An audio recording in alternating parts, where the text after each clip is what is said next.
Hello, I'm Kitty, Wildcat26 on the Feral Heart forums, and in this tutorial video I'm going to be showing you how to get your height maps in-game for Feral Heart custom maps. Okay, the first thing you're going to want to make sure is that your height map, the picture of your height map, is in your terrains folder, in your Feral Heart folder. And if you don't know where that is, that's going to be a computer, C drive, Feral Heart, media,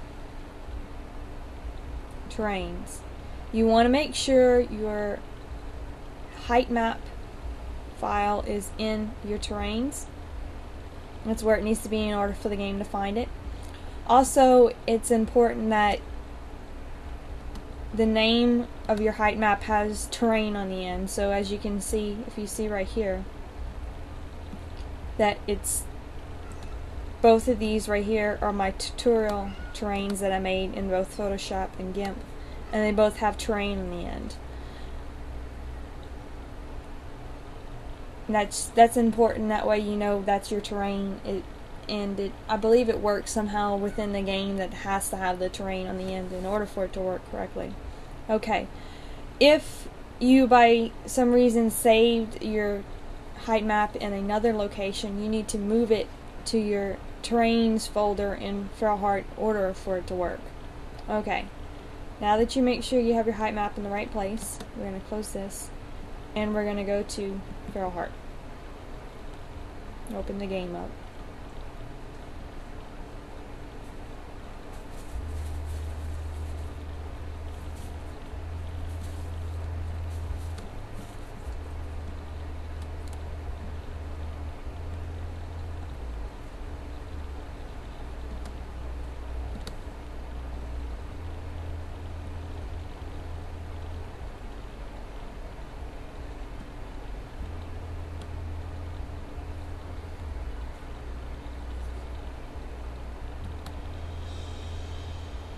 And of course it's going to crash on me, it always does.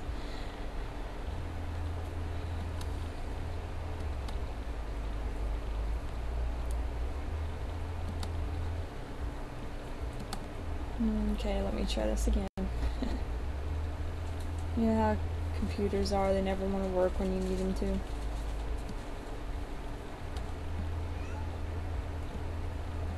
Okay, there we go.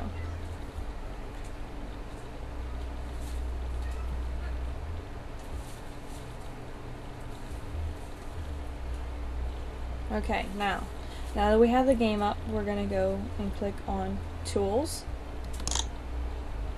and we're going to click on Map Maker. Now later on I will be explaining which each one of these tabs do within map making, but for right now all we're going to worry about is the Map tab and the World tab. Okay? Now the first thing you're going to want to do is click your World tab, and we see where it says default terrain PNG. What you're going to want to do is change that to whatever your height map's name is. So let's see, mine was, map 2 terrain, and then we're going to click off of that, and there it goes. It shows up in the game. And this is the height map. I made this height map in the Photoshop tutorial. This is the height map that came out of it.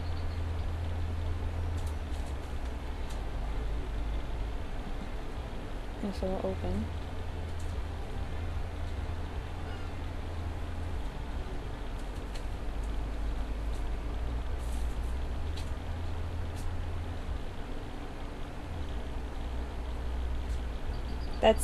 This is the height map right here. Which, if I open it up,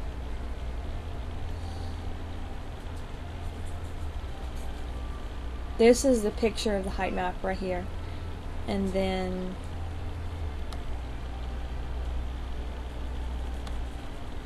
This is it in game. As you can see, you can see all the shapes in the ground and such from the height map. And that's what height maps do. They give your maps the hills and the rivers. It makes it where it's not flat.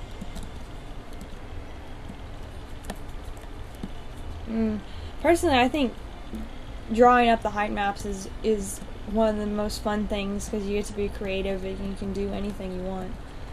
Okay, now that we have that, the next thing is, this is your height and width.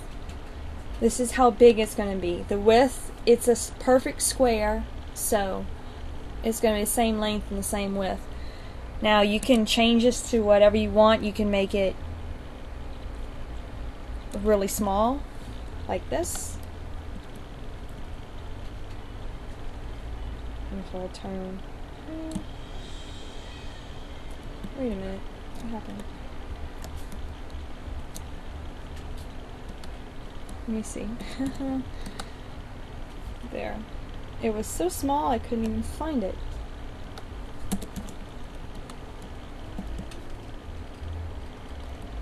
I still can't find it. There it is. I made it so tiny that you couldn't even find it. Also, the height and width affects the patterns in the ground and the terrain. That if it's very small, all the height map will be greater difference. The height of the high points and the depth of the low points will be very high and very deep when it's small. And then if you make it big, let's say 10,000, it's going to make it much bigger, where those places in the height map are not as pronounced and not as high and not as low. And also, the thing you can work with is the height. So say if you want a very big map, like this is a medium-sized map, 10,000. But say you wanted the hills to be higher up and the rivers to be deeper, you change the height to, let's say, 600, and that's going to make the ground higher and lower. Is going to make a greater difference. And watch the difference between 300 and then 600. You can see the change on the screen like that. Now, next thing you want to do once you're happy with your size, and again, play around with it with whatever you like until you get it to how you like it and how big you want it and the height. And also, there's the other thing is the boundary. Is what this is going to do. This is going to put where you can't run right to the edge of the map. It's going to put like an invisible wall to keep your character from going right to the edge of the map. It's not required, but can be good, especially if at the edge of the map they have a steep incline. It helps to keep the character from getting stuck right in the edge of the map. Okay, now next thing you're going to want to do is click map, and you're going to go to map name and map display name. I'm going to click on that. It's going to work.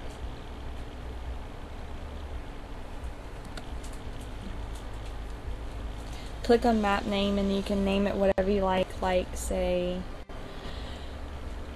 well, I'm going to stick with the what I have in the height map right now until I can always change it later. You can change it after you originally do it. Now the map name must be all run together, no spaces. The map display name can have spaces in it. So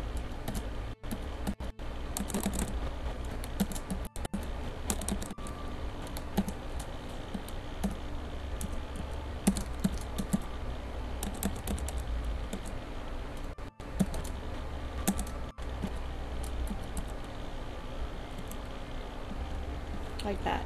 and then you click save, and there your map is now saved. Now we're going to exit map maker for now.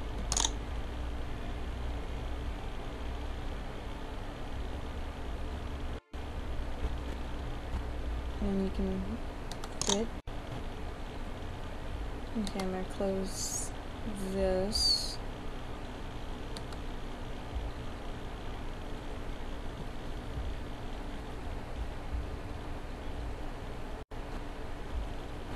And that's how